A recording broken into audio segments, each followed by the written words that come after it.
Hello, good afternoon. Wonderful to have everyone here today. I'm Jesse Andrews with the Voatz team. I lead our sales and business development group here. And I wanted to thank everyone for joining us today as we get to continue our conversations on the intersection of technology and democracy. Voatz, and for those of you who maybe aren't as familiar, we are a mobile voting company. So we do voting, elections, polling. We're focused on mobile first, so voters abroad, military voters, voters with disabilities, and in some locations around the world, everyone, everyday municipal voters. So we're proud to bring you these conversations with experts who are working hard to make democracy more fair and functional. This conversation will focus on ranked choice voting and similar breakthrough concepts for better elections.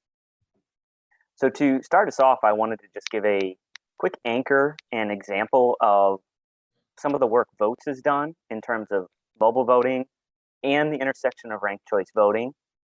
I want to show you a very quick demonstration of the product and how it looks to go through a ranked choice vote in a mobile voting concept. And then we'll take care of a couple housekeeping items. I will pass us to our host, KB, and we'll do introductions and get to jump into the webinar. So as I mentioned, an example of the power of ranked choice voting and better election technology, here mobile voting, was the political convention season that happened last spring in 2020. As COVID and the pandemic went from a whisper to reality very quickly, we had a large number of state parties and political gatherings that had to scramble to accommodate their elections and convention policies. So Voatz was proud to work with the Utah Republican Party, amongst other state parties, to enable remote authentication.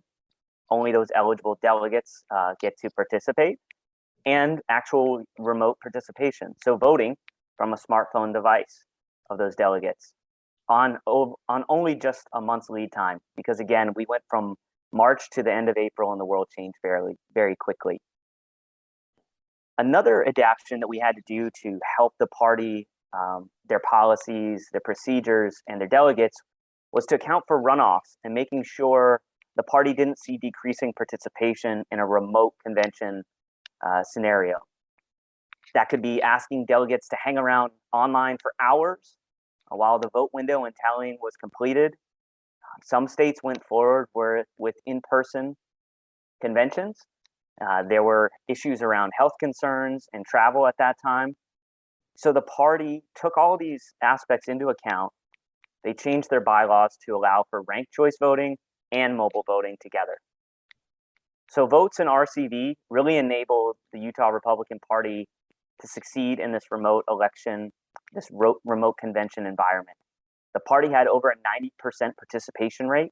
That's over 7,000 delegates across 5 counties and the state delegates. We were able to complete that election and tallying in a single round, saving hours of tabulation, hours of party time, as well as not asking the delegates to wait around till midnight, to wait around till 2 a.m. to come back the next day. When you've got everyone in a room and there's pizza and friends and conversation, it's a little easier to wrangle those votes. Doing that remotely when you're taking care of your family, not as easy. So again, it was a huge success. And I really think the combination of these technologies, policies, RCV, and mobile voting prove they can be a great success. In that case, in spring of 2020 for the Utah GOP, and I think going forward in elections in general. So with that, I will share my screen just very quickly and give you a quick demonstration of the same mobile application and the same process that those voters in Utah got to experience for their convention in 2020. And we're going to jump into the Voatz application. And so you saw right there, there's a number of ways to authenticate voters. In this case, we went through a party unique PIN or a unique voter ID based on the delegate membership and the party membership. So once the voters authenticated themselves, proven that they're eligible, we'll jump in here to the elections area. And we'll go into an example that we have here for a ranked choice voting ballot and done in a mobile format. We'll go ahead and get started. Again, we're using these wonderful smartphone devices that are in almost everyone's pockets these days. We're using much of the accessibility features built in. So voters who have visual impairments, motor function impairments can take advantage of these voting channels as well. We've got help built into the app, whether it be frequently asked questions, support desk, but really what we're driving everyone here to is a very intuitive format to participate in a ranked choice voting ballot. Here we've got 10 candidates. This would be a scenario we could vote up to 10. And you can see here, I'm tapping on this rank button next to the candidates I would like to add to my choices. So we can rank as many as we want, as few. We allow partial submissions here, so you can undervote. And then once you've got your candidates selected, you can use the arrows here to move candidates up and down your ranking. We also have the really nice drag and drop feature. So you just hold your finger down on that selection. You move them to the point in the list that you like. And so at this point, I'm going to continue. I've got my 4 choices that I like. I've got them in the order I want. You can see here again that you will allow the voter to review their ballot and their submission. Everything looks good. I've recorded my selections for 1 of 1. Again, we notify that voter that they're completing a ballot that's a partial submission or an undervote. And then here, depending on your needs, depending on if it's a remote voting scenario, an absentee voter, we do have the ability to capture an affidavit. So for many of our military and overseas voters, they have to submit that affidavit, same way you'd have to sign on an outer envelope for a vote by mail. We can do that along with the RCV ballot. We'll submit. Once again, you see the phone go to the biometric. So I've already authenticated myself, but we know it's you. So if you were to leave your phone out, lying around, the application open, if your child, if your friend happened to grab that, pick that up, they couldn't even submit a ballot for you if they wanted to, because they don't have your Face ID or Touch ID or password tied into the application. So at that point in time, you've gotten your successful vote on screen. I will bring up a vote receipt here. So you also get an option to get this vote receipt straight to your email. This is password protected. It's an encrypted vote receipt. I need to go back to the application to get my password. All right, so I'm 475081.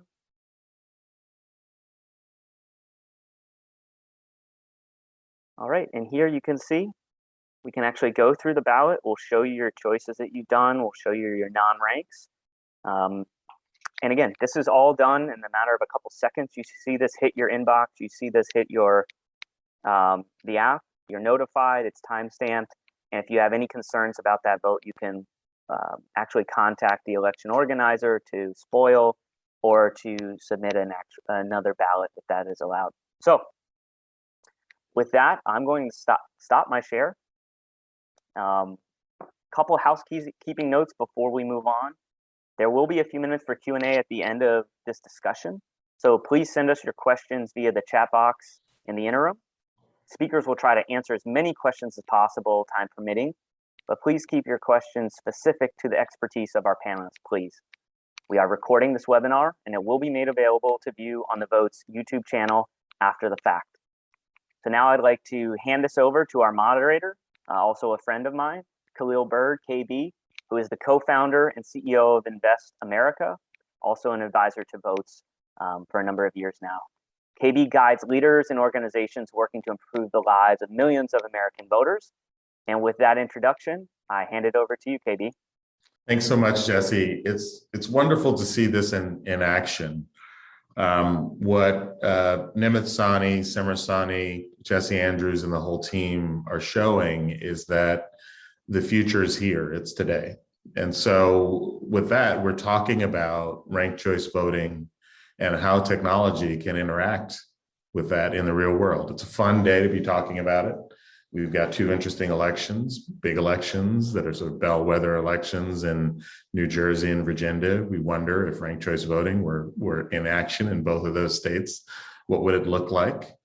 What we have are representatives of different groups who have been thinking not only about how to improve the voting and election system writ large, and also how this experience can be improved for groups who are touched in all ways by the election system, but how something like ranked choice voting is integrated into their thoughts. So let's start with the oldest. Each of our panelists is going to spend a few minutes talking about their organization and their thoughts about the topic, and we'll do 20 minutes of questions and conversation, and then open it up for questions, which Jesse and others will help us curate. And Jesse will probably get called on in this conversation also. He's got some knowledge about what's going on around the country. So Dr. Skylar Kovich works on accessibility. He's an accessibility advocate and remote training advocate at the Braille Institute, which I think is more than 100 years old, serving those who are visually impaired and blind. And what we know from conversations that I've had with advocates, this is an issue that folks who need extra help are thinking about significantly at the federal and the state level. We have Katie Uselis, who's the outreach coordinator for Represent Women. And we'll talk about how this issue of voting, ranked choice voting, is affecting women, and how you are expanding the opportunities for women to vote and express themselves, both as candidates and as voters. And Nathan Lockwood, last but not least, and if I'm correct, Rank the Vote was created in an effort to bring ranked choice voting to New York City. And you also work also on national things. We're talking about this within the context of the idea of ranked choice voting moving in a place like Washington, D.C., which will be important. It's the seat of our government. The legislators are there in the Capitol. It is, it's less than 1 million people. I grew up there, as a matter of fact. It's fewer than 1 million people, but when something happens in DC, it has an outside effect. So why don't we start with Nathan? Why don't you give us a perspective both on your organization and also what you're thinking about in terms of ranked choice voting nationally and locally? Absolutely. Well, thanks, Khalil. So Rank the Vote, we formed in early 2000. We were founded by volunteers from Massachusetts that built the largest statewide movement for ranked choice voting from the end of 2016 through 2020. And we're able to launch a ballot measure because of the support they built in Massachusetts. We're taking that model of grassroots growth and we're sharing it with activists in other states, helping them co-found independent grassroots RCV organizations in their states, and helping coach those volunteer-led organizations on best practices for educating people in their state and organizing a real community of excitement around the possibilities for our democracy that ranked choice voting offers. We can't take credit for the amazing stuff in New York. That was another group called Rank the Vote, just like there's another amazing group called Rank the Vote in DC as well. So it's really an exciting landscape right now with groups like these pushing this concept that, as we'll discuss today, has so many benefits for American voters.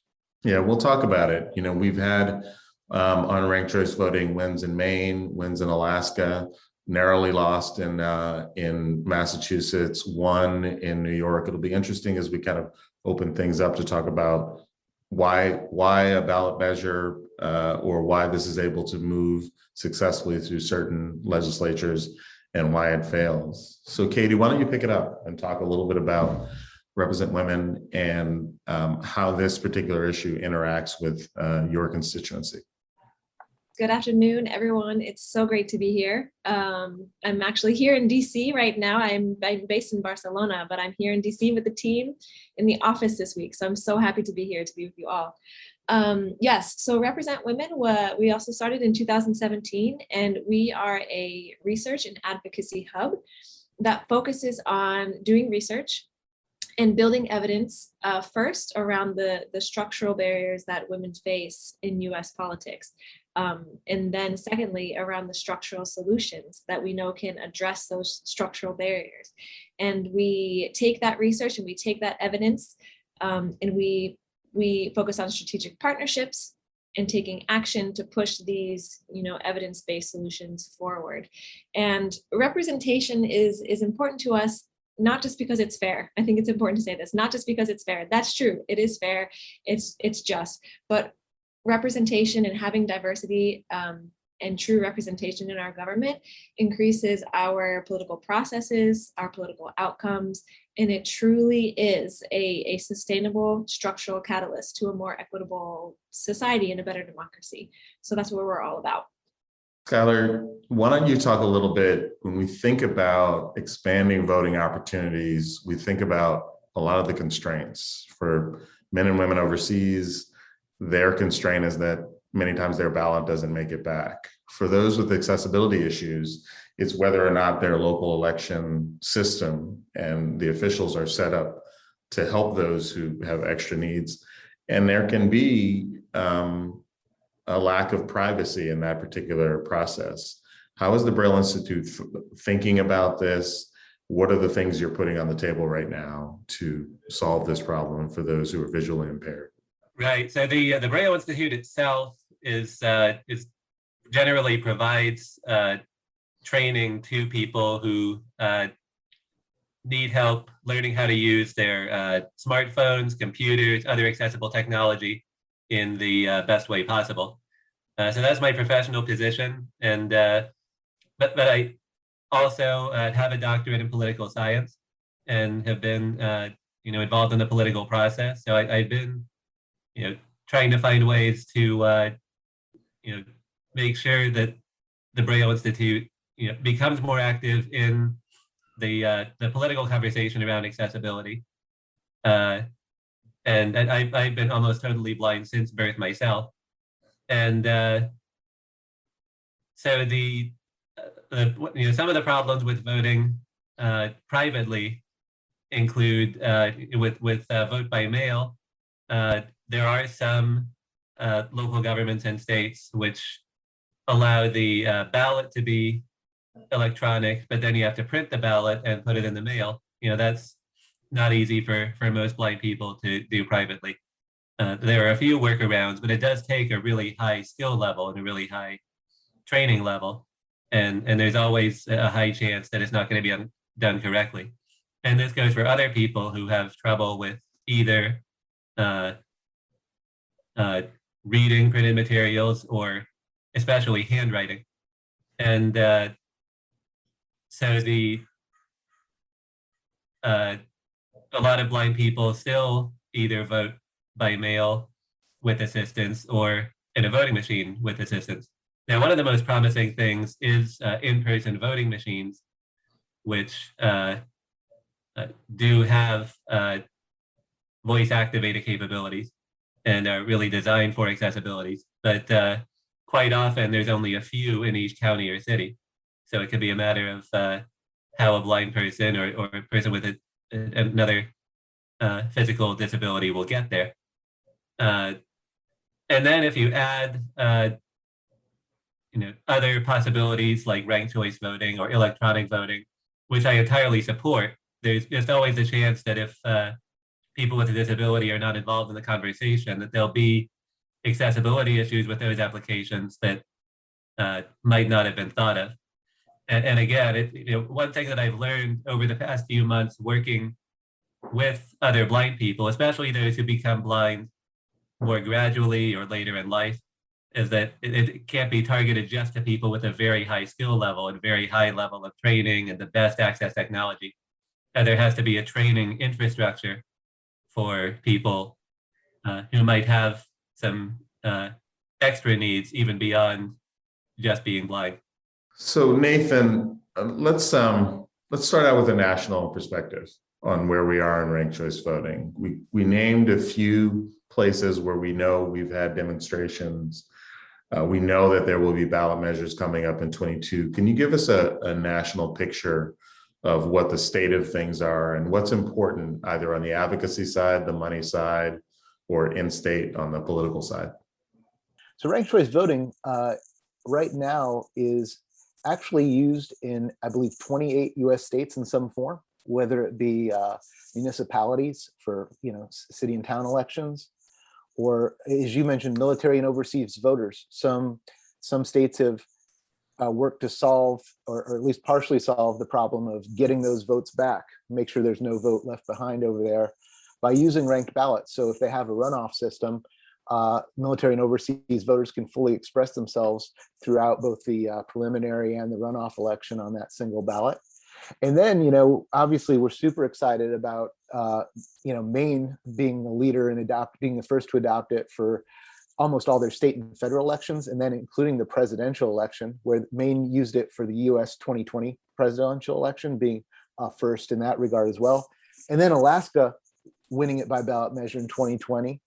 And those wins continue on to yesterday, where we're really excited to see the cities of Ann Arbor and Brookfield, Colorado, and Westbrook, Maine, all join the full of using ranked choice voting. I guess Broomfield, Colorado is actually a county, which I think has a couple cities in it. So that's a couple more there. Yesterday, I think a record number, 31 cities used ranked choice voting in municipal elections, 19 of those in Utah. Utah, in the last couple of years, basically doubled the number of US cities using ranked choice voting, with 23 cities adopting. And big thanks to Voatz for creating a really positive experience at the party conventions there in Utah, which was really, I think, probably a really key foundational experience for politicians in the state government there, in terms of educating them about how great it is. And they actually then passed an amendment to their local option bill that made it even easier and allowed for that rapid expansion. So I think we're going to see more of these wins, both at the municipal level and the state level coming up. But that's kind of where it is right now, Khalil. Katie, there's kind of when we think about the ecosystem of bringing women to run for office and be successful, there's all these elements that I want you to kind of describe and go into. We know it's money. We know that it's support early, and other things that you will describe better than I can. What I'd like you to do is describe what you are advocating for in order to bring more women to the table to run, and then how does ranked choice voting extend toward women voters to improve their experience and their participation? Great question. And you are right.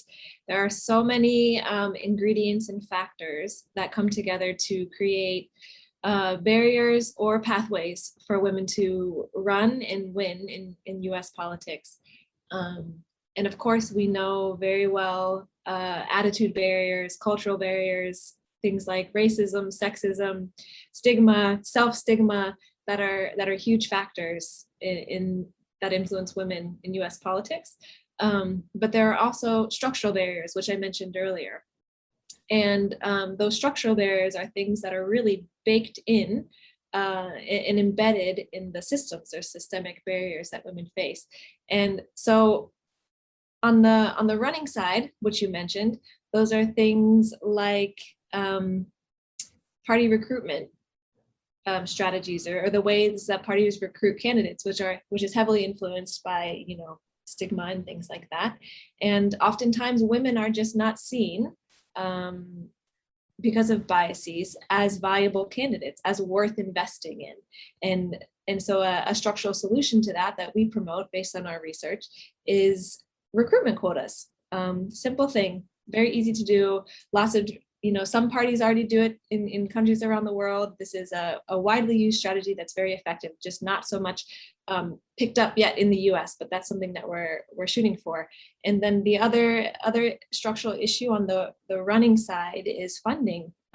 Women are way less funded than male candidates. PACs give much more money to male candidates, especially because they often fund incumbents who are on the whole, white men. So another solution that we advocate for that is funding targets, also for PACs to delineate a certain amount of their funding towards women candidates. And then for the winning side, also there's several organizations out there that are doing that super important work on preparing women candidates and empowering women candidates, and kind of breaking through that self-stigma or whatever stigma might exist in their communities, to show women that they're qualified, they can do it. There's no reason why they shouldn't be running. So they're working on, building a pipeline of well-trained, well-qualified women that are ready to run, which is super important. But then for us on our side, we're attacking like the other track, which is the structural barriers, so that when women do run, they don't keep running into this wall of not being able to actually win their elections because the system is stacked against them. So to be able to take women from running to winning, we focus on structural reforms in our electoral system. And so currently we use a winner-take-all system, which we're all very familiar with. Everyone votes for one person. The candidate wins. The candidate with the most votes wins, even if it's not the majority. And that's that. But our research says that ranked choice voting really dismantles a lot of the dynamics that winner-take-all systems create that disadvantage women. So winner-take-all systems really protect incumbents, for example. And a great example of this is the 2020 congressional elections, where like women came out in numbers. They were well-qualified, well-trained, well-funded.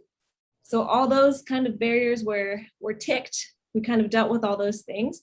Women actually outfunded men in that election. It was like record-breaking funding year for women candidates. However, of all the women that ran as challengers in that race, despite their qualifications and their funding, only 5% won, which is shocking. It's like a shocking success rate.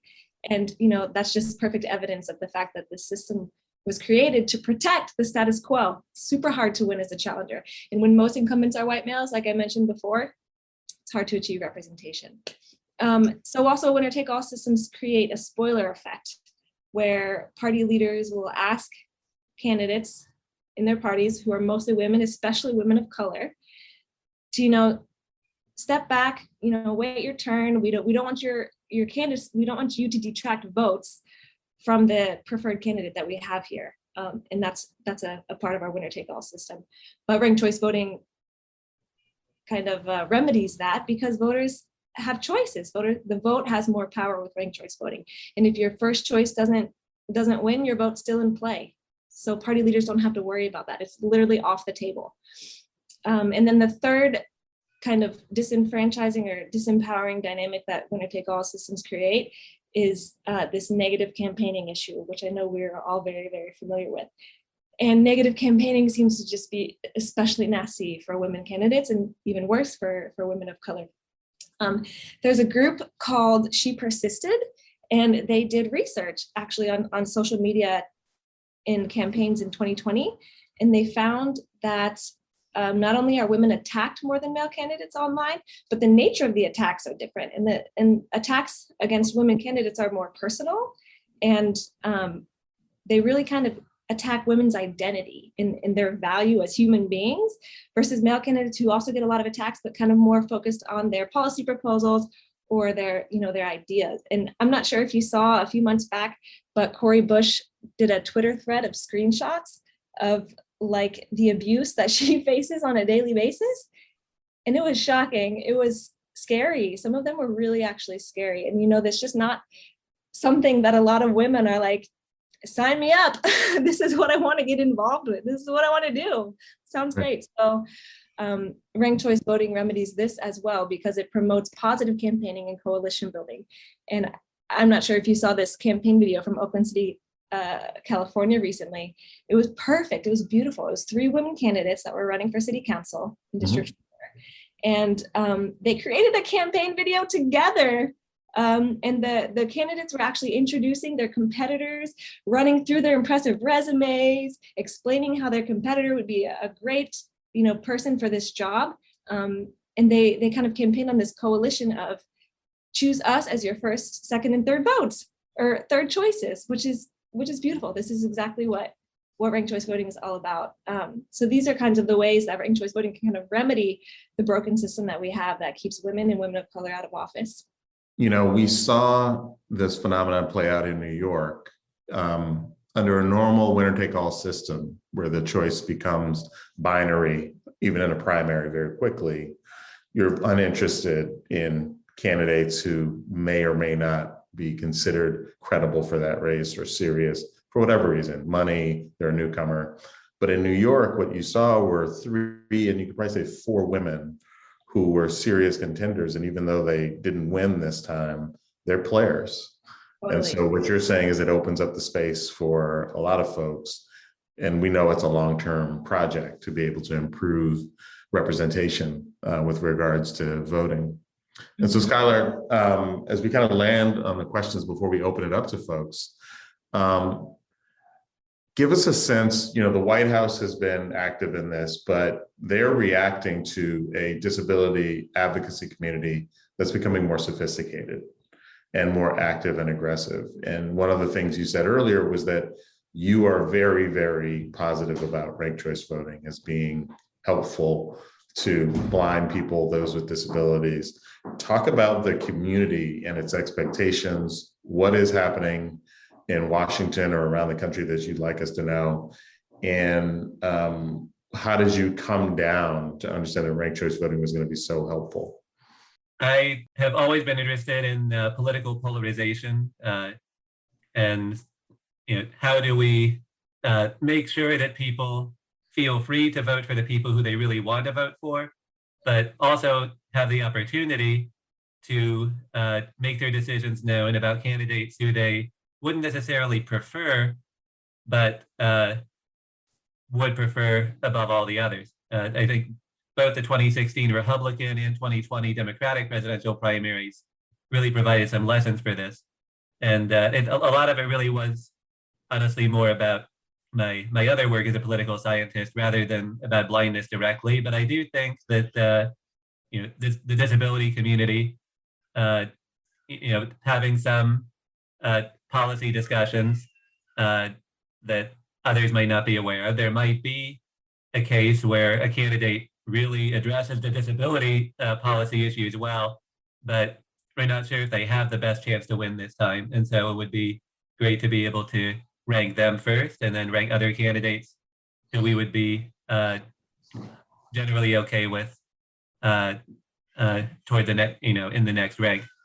As I look at the accessibility possibilities for ranked choice voting, it definitely requires an extra step to make sure that either an electronic voting machine or an electronic ballot marking device or an electronic completely online mobile app like Voatz has to make sure that ranked choice voting is accessible. And so my advocacy on that is to make sure that both the process is explained in a less visual way and can be implemented in a non-visual way. So for example, the dragging and dropping features, unfortunately, would not work as well for us. It should be either a voice-activated keypad where you can simply press a number as a candidate is being mentioned, or press a button for a particular candidate when a particular number is mentioned, like rank who do you want to rank at number 1, and then there's a list of candidates, and then who do you rank at number 2, and there's a list of candidates. Or on so that could be either on a keypad or on a touch screen. It would be that same thing except for flicking your hand from the left to the right. Mm-hmm. And so I want to make sure that this is part of the conversation, because if there, I think there's a simple rule in politics that whenever there's innovation, whenever anybody has a bad experience with it, it can be a bad story in the media that can disrupt and undermine that innovation. So it's important to have the best accessibility for that reason as well.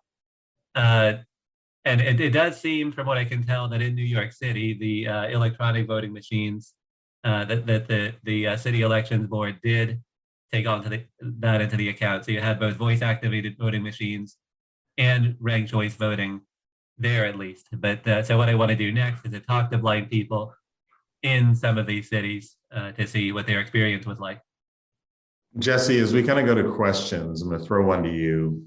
What's the technology opportunity that ranked choice voting with, say, a system like electronic ballot marking and return, voting on your smartphone, how do you see the technology opportunity, and how do you hope this expands and spreads around the country?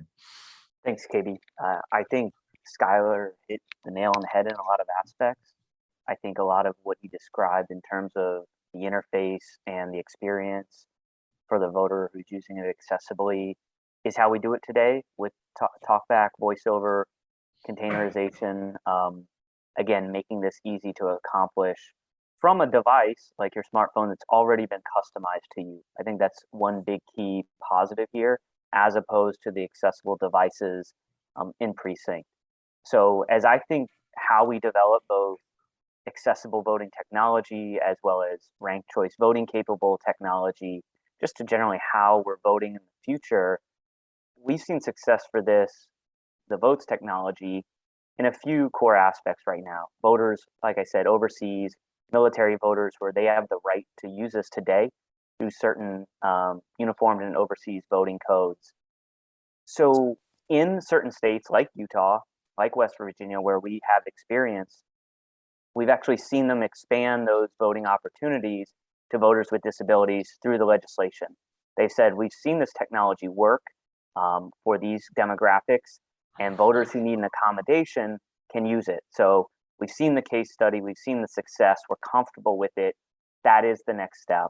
And as vote by mail increased in this past election to deal with coronavirus and the pandemic and health scares, there's a lot of voters, like Skylar mentioned, that marking a vote by mail ballot or getting to the precinct, it's not the same. It's not equal. It's not equitable. And so we have voters. There's a wonderful op-ed done by Jeff Smith out of Utah, who participated in that Utah GOP election. He did this independently. He did this with a secret ballot. The first time he didn't have to rely on someone either for travel or for assistance in participating. So I think we'll continue to see, like the ranked choice vote movement, state by state, county by county, municipality by municipality, another yes, another yes, another yes, until it builds to the point where there are statewide guidelines, there are statewide changes made to make mobile voting, ranked choice voting, electronic ballot marking and return an equal channel, the same way vote by mail is happening and expanding, which is great for access for a lot of voters, but not all voters. So that's KB. I see it a slow progress, the same way you have to build in grassroots and go legislatively and state by state. But I think we're on the right track and we're getting there. We've got the proof points. We're working with the right groups. Everyone on this call today, I think, whether it be Represent Women, Rank the Vote, Skylar and his work with the voters with disabilities and accessibility community, we're all similar in a way that we're, I think, challenging the status quo.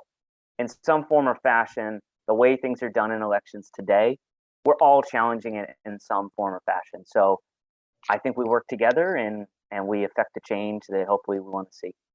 One question that came in, and just I know you're going to look for others, we'll open it up. I think this one is for all three of you.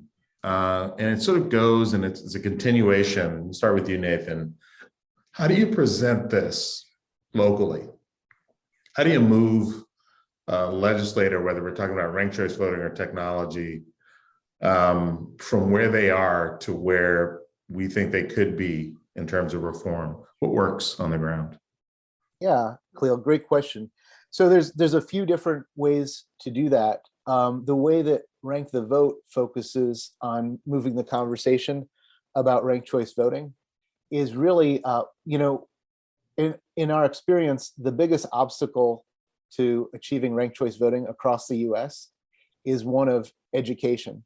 People are not aware, most people are not aware of ranked choice voting, and most people aren't familiar with its benefits. Once you cross that barrier with individuals, they embrace ranked choice voting at extremely high rates. And we witness this in jurisdictions like New York, where once they then use it themselves, they're like, oh, this was easy. I like this. I understand this. I used my rankings and I want to do it again. Exit surveys out of folks in New York City the largest city in the US, major international city, 75% of the folks who voted with ranked choice voting for the first time in that New York City primary are like, heck yeah, let's do this again. So we sort of start at the, with grassroots organizing techniques to reach out our goal is to educate as many folks as possible. We tend to start with people with some kind of more politically active, politically conscious, because they're the folks that they'll be spreaders and they'll go educate their friends, and they're more likely to also have influence with their local legislature in their representatives and whatnot. And when they get excited, we organize them to advocate for the issue. And from there, they're raising money and earning endorsements from public figures and legislatures around ranked choice voting. And so that's one direction. There's lobbying in other directions, but that's where Rank the Vote's focus is. Katie, my wife runs a international women's philanthropy organization. And on one level, why do we consider approaching women or women advocacy amongst women differently? There are some necessary reasons to do it. How do you inspire people, especially legislators and those in the system, many of them women, to advocate and step forward on the structural changes that you talked about today? That's a good question, and that's a tough audience because they have managed to be elected in the current system, and it's hard to convince them to because what it feels like for them, I can imagine, is they're risking losing their power. And if they do go with these, with these positive changes and these advancements in our electoral system, what will that mean for them in their power? So this is a tough conversation, and we wrestle with this one. It's a good question, but I think it really comes down to what is power, and in the long term, kind of looking with a more long-term perspective, realizing and understanding, through data, largely through storytelling, and making this really come to life, how ranked choice voting actually increases your power.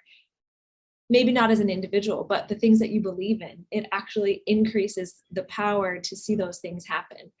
And I think a great example, we can see that in history, because actually ranked choice voting is not a new thing in the US. It was used across the country in many, many states from the early 1900s to the 1960s, which I think a lot of people don't know. I didn't know that, until fairly recently.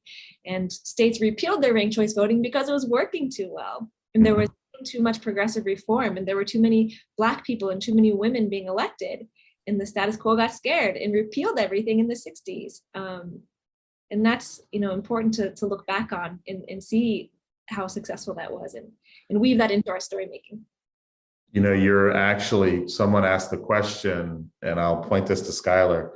Look, there's an argument that ranked choice voting can diffuse the power of communities that are considered vulnerable or on the edge or smaller minority within a larger voting ecosystem.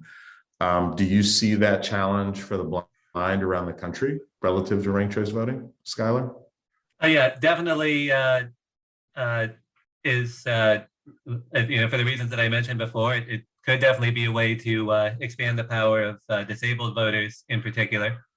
It's easiest to get people involved in the ranked choice voting conversation who have ideologies that aren't really represented as well. So, for example, people who are in third parties, and I'm in a third party myself, the American Solidarity Party.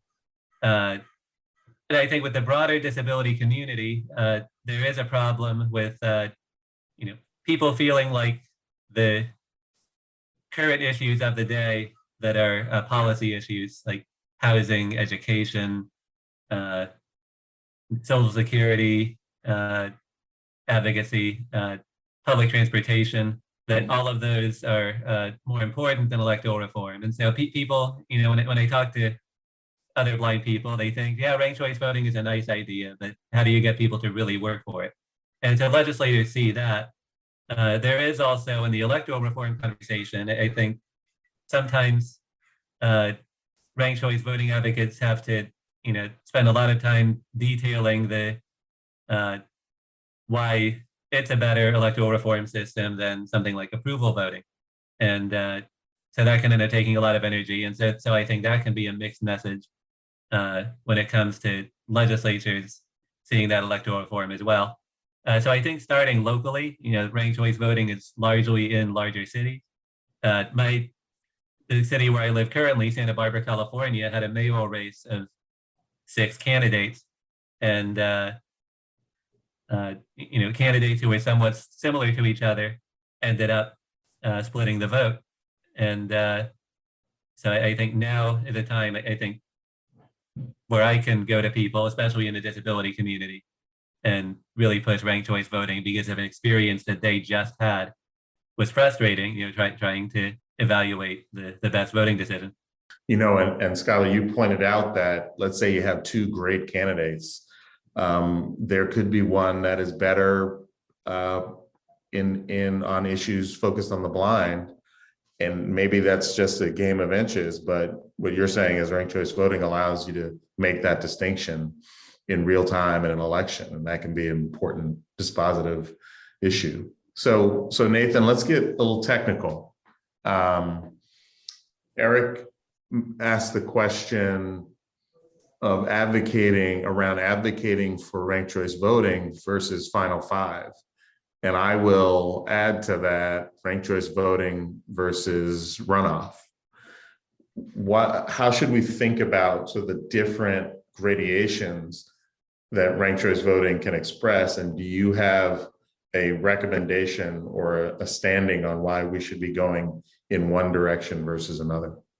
Yeah, so great question, Khalil. So I think about Final 5, I think this is just so exciting to see the voting reform and kind of deep structural voting reform with things like ranked choice voting blossoming to the point that now we're people in the US and groups in the US are innovating around how to combine different reforms in the ways that solve problems most effectively and in ways that are most possible to achieve by convincing voters and legislators and other stakeholders that this is the direction we should move in terms of reform. So I'm myself and I would say most of the election reform committee is super excited about Final 5 and the great momentum there is to bring that. As we rank the vote, as we work with state groups, we encourage them to look at the reforms that are possible, and we think that some form of ranked choice voting, Final 5 or instant runoff, should be part of their package there. But we encourage them to work with folks in their state and grow support for the general concept of these types of reforms, because they all have so many things in common. And then work with folks in their state to figure out, when they're getting to municipal enactments or statewide enactments, which flavor is the one that best addresses the issues that are important to them, and kind of go from there. And there's a lot of things that factor into making that decision, but it's just super inspiring to see the space growing, more people involved, more resources being devoted to educating people and to winning campaigns for ranked choice voting, and new ideas like Final 5 about how you can take these core concepts and provide new solutions. So I'm gonna take a little license here. Got about 8 minutes left. And what I wanna know, and we'll start with Katie, is what does the next year look like for you? What would you consider success as we go into this next very important, not only House and Senate races and statewide, but ballot measures and other things? What do you want to point us to, and how are you thinking about the next year? Well, this is maybe a more personal answer than you were looking for, but the first thing that came to my mind, honestly, was my hope for next year is, of course, to see more women and women of color, especially women with disabilities, being elected to lawmaking positions, to see RCV being adopted, to see RCV and multi-member districts be adopted, which strengthens even further the impact of ranked choice voting for having underrepresented groups in office. But I think also for me personally would be to see more people talking about the need for structural reform, advancements, improvements to remove barriers for women in office, and to see more people understanding and speaking out loud publicly about how much representation and diversity adds to our democracy, and really embrace representation and acknowledge the need to remove structural barriers versus changing women of color to fit the system that we have now. That's my hope. We got an interesting win in Boston, which surprised some people outside, but for my friends in Boston, didn't, because of the way things have been happening over the years. And I think that is a bellwether, much in the way that I think it was 92 was the year of the woman. So Skylar, talk about the next year and what does success look like? What do you want to focus on? What do you want us to think about?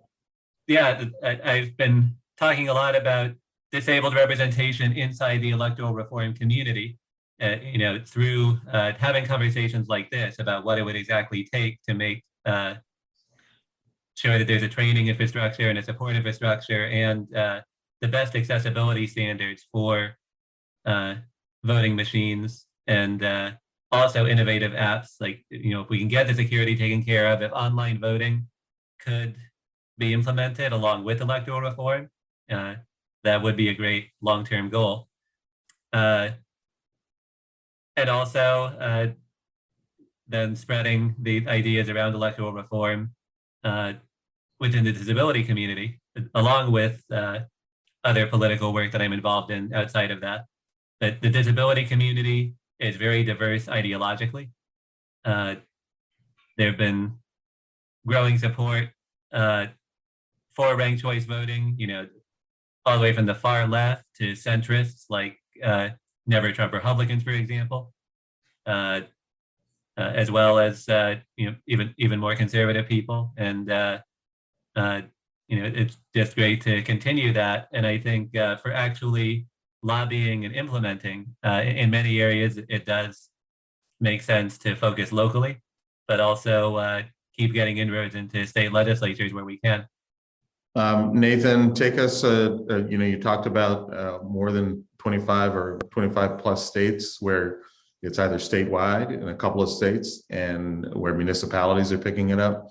Without revealing too much, too many political secrets, where should we be thinking about? Where should we be looking at? We know we're here to think about DC, which is moving a piece of legislation in the city council, or is about to move a piece of legislation. How do you want us to think about the national scene? So the national scene is really exciting right now. There are, like I said, there's a number of organizations playing a role in winning ranked choice voting, and some are focusing on winning at statewide, where that can be won, kind of like was done in Alaska in 2020. So I think you can hope to see more of that in coming years, starting in 2022. And like the campaign in DC and in the campaigns that were just successfully won yesterday, I think we're going to see a rapid growth in municipal campaigns and municipal victories. We saw what a little change in the law and it combined with education in the political culture in Utah, what that was able to achieve, where they in 1 year doubled the number of cities using ranked choice voting.